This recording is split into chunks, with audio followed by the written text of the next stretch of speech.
kwestiyon ng isang senador kung saan napupunta ang bilyon-bilyon pisong pondo ng gobyerno na ginagamit sa pampagawa ng mga flood control project. Sa kabila kasi ng mga sinasabing proyekto, nalubog pa rin sa baha ang maraming lugar sa bansa sa pananalasa ng habagat at bagyong Karina. Kinumpirma ng Office of the Vice President na umalis pa abroad si Vice President Sara Duterte kasama ang kanyang pamilya. Tiyempo sa pananalasa ng bagyong Karina at ng habagat. Against Mayor Alice Lialgo Bay, nang tagal ng dalawa, naiinit na ako dito.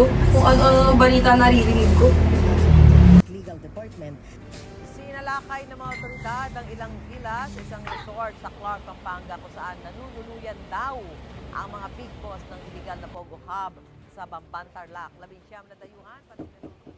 Sino yan? Oo, umuwi pa kayo. Ang tatagal niyo naman. Di ba pwede na traffic lang? Huwag mo ako sinasagot-sagot ng ganyan. Paano tropa mo lang ako ah. Pumasok na nga kayo. Ayusin niyo nila mesa. Kakain na tayo.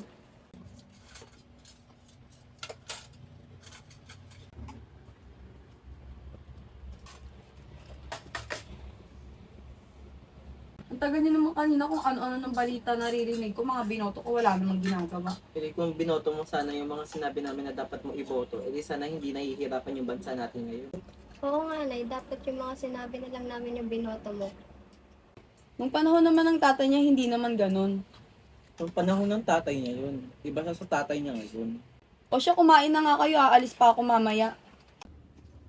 Uy, alis na ako ha. Linisin niyo yung bayo. Uwi din ako mamaya. Papuntahin kaya natin sila Aileen dito. Oo, pwede naman. Chat mo. Hello, asan si Tito? Ayun, lumaras na galit ko. Chika ko na lang sa inyo mamaya.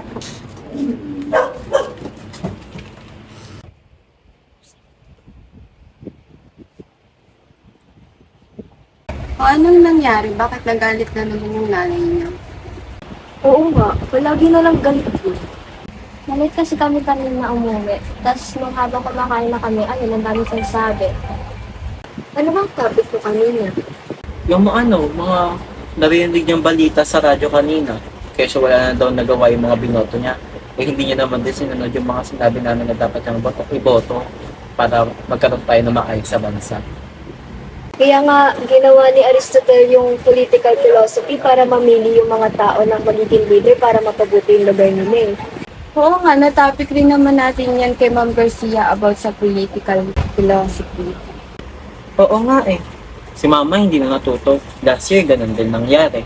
Kaya hindi na nagkaroon pa niya, kaya hindi na tayo nagkaroon ng maayos na namumuno sa bansa natin. Yung iba, tumatakas pa sa responsibilidad ng dapat na ginagawa nila.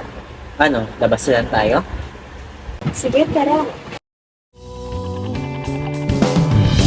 Hindi pula't dilaw, tunay na makalaban. Ang kulay at tatak ay di siyang dahilan. Hanggat marami ang lubog sa kahirapan. Mga anak ko, kung yun na lang binoto ko, sana maayos kami. Habang may tatsulong at sila